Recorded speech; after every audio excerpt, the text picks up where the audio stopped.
Hey everybody, this is Grace. This video I'm going to talk a bit about dysfunctional families and such. And it would be nice for there to be a time when I don't have something like this to talk about. I've been making videos about toxic people all around. They don't have to be from a dysfunctional family or in-laws or friends. They can be employees, employers, on and on. I've been doing them for, like I said, over 7 years now, I think. And on my original channel, 8 years last month, but it's a variety of stuff.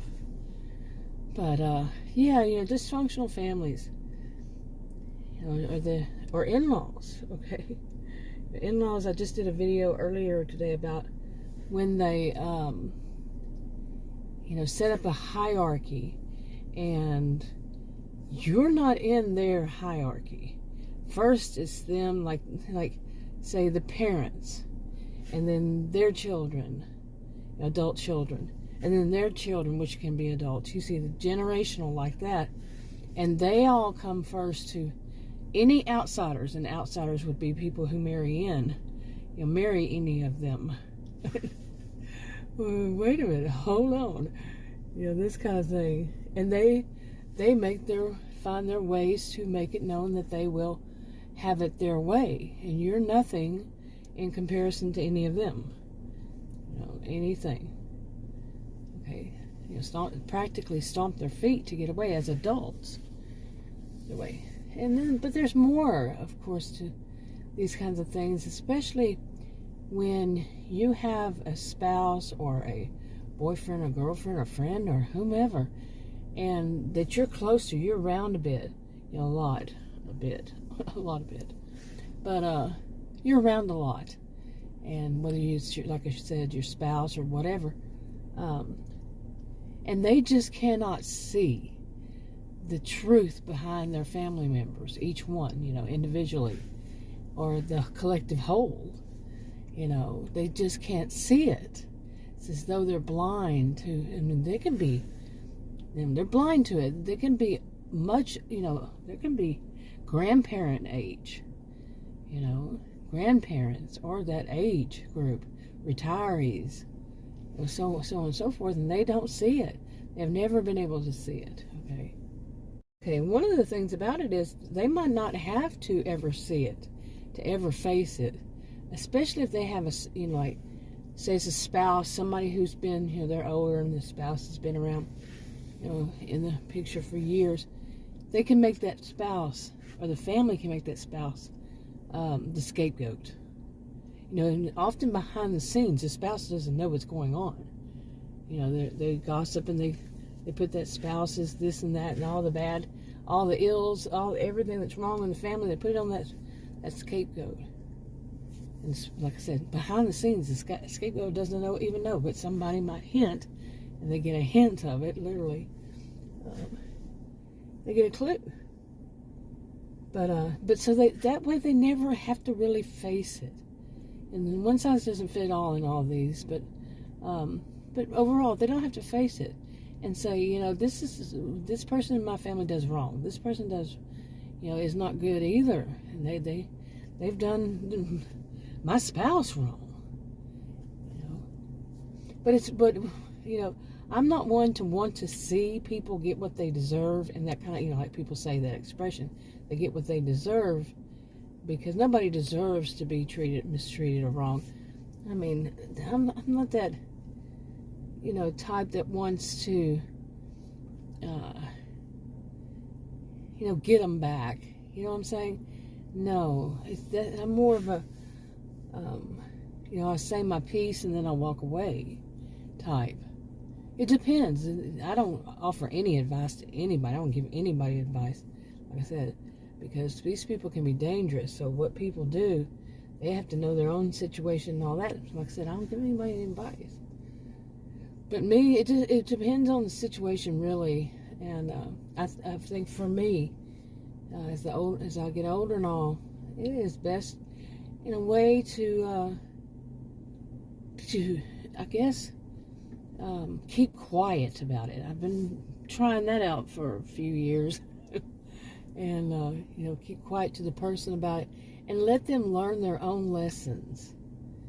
It's not always easy, because we have a right to our opinion, and we want to speak our opinion, and otherwise it could feel like you don't have that right any longer. So it's a difficult thing to balance and all, but because if not, they can use that and say, see there, you were the one that caused this problem in my family. You caused it because you said that this person that way, and you got me thinking that way about them. Instead of them owning up to, well, hold on, my brother or my sister or my aunt or my uncle or nephew, his niece, whomever in their family, cousins and so on, that they're wrong. They'll say, no, you made me think that way, and they're really not that way. They go back into denial, and then they made you the scapegoat too, and throw all of their problems off, with their family back on you. So, yeah, like I said, it's kind of a catch-22. So, but I'm not one who wants to see it. In fact, but I have seen it. They go, whoa, yeah.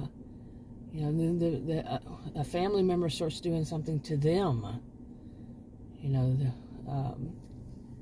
Starts, like, when they had their strict line of rule, hierarchy, totem pole, whatever you want to call it, and one of them wants to, race ahead and be the dominant one in the family, and they do whatever they feel like they have to do to be that. And yeah, it can cause that person some problems. It's basically what I was talking about in that video I made this morning, or earlier today. Well, I think it was morning, yeah. And, like I said, but to see it, it's kind of okay, it's about time that they have to see it.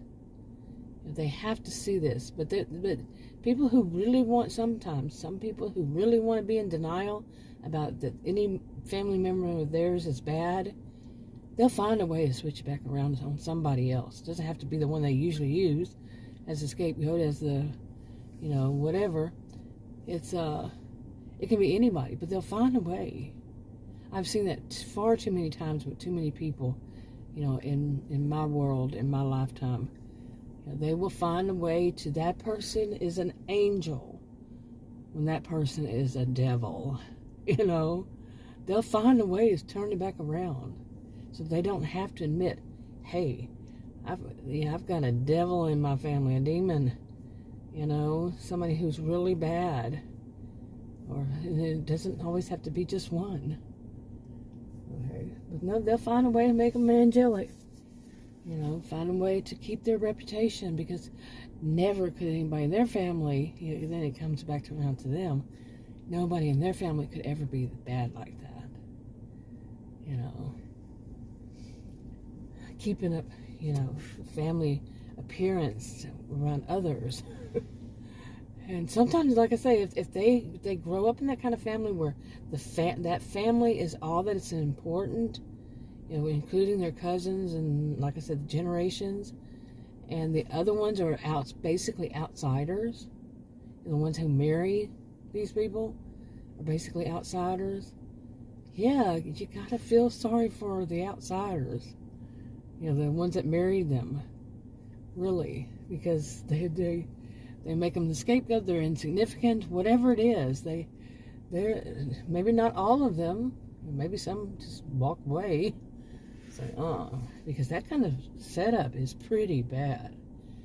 To set something up where it's only that family, that bloodline, and everybody else is an outsider, even the spouse. Yeah, but like I said, like I was saying, I want to talk more about actually situations I have seen in which they get, like some would say, they get what's coming to them. I don't like that. Like I said, it's bad juju. It's bad juju to like it, in my view, to to really, because, it's like some of them are older when they were, older than I even. And when they find out, is it good for them physically, mentally, and or physically? We're not their counselor. We're not their therapist. We're not their psychiatrist. We're not, at that level to know. So, like, of course, we didn't cause it to happen or something like that. But still, to be looking at it like, oh, yay, that's not good for us either. And that says something bad about those, I'm not really like that. But at times I can say it's good that it finally happened. But at the same time, might be some bad. But that's not saying, like if we're hoping for it, that's not saying anything good about us. That we're hoping that bad happens to them. I know there can be some really terrible things. Believe me, I do know. And we might want to, but do we really want to think that way? Or do we really want to become, I used to always say this, to become what we hate? Is these terrible people and terrible behaviors? Is that what we want to be? No. My answer has always been no. I don't entertain the thought, okay, to make myself this way. And where I want to see, that I'm vindictive and want to see the ill come back to them. No, that would not say anything good about me. Not at all. I'm just this. I don't like to use the word petty, but along that line. Nope. Anyway, it's starting to get dark, and I'm sitting out here in my SUV, so I thought I'd throw some of this out. But I will talk about it, if I get the chance. Talk about some of the things I've seen that they actually got what they deserved. But like I said, there's always this, like, they can rebound. They can see it right in front of their face, and so can we. We got to remember that. You'll see it happening by this person, and these family members, or, we all know, maybe we all know these things, or maybe we've all seen them. People who are in relationships, we shouldn't blame the victim. But we shouldn't blame the victim of these people, plain and simple. And so we know that there's that chance of just going into denial, and all of us lather, rinse, repeat. Because haven't we done it too? Yeah. Anyway, I'm wrapping it up. It's getting dark. I'll talk to you on another video. Bye.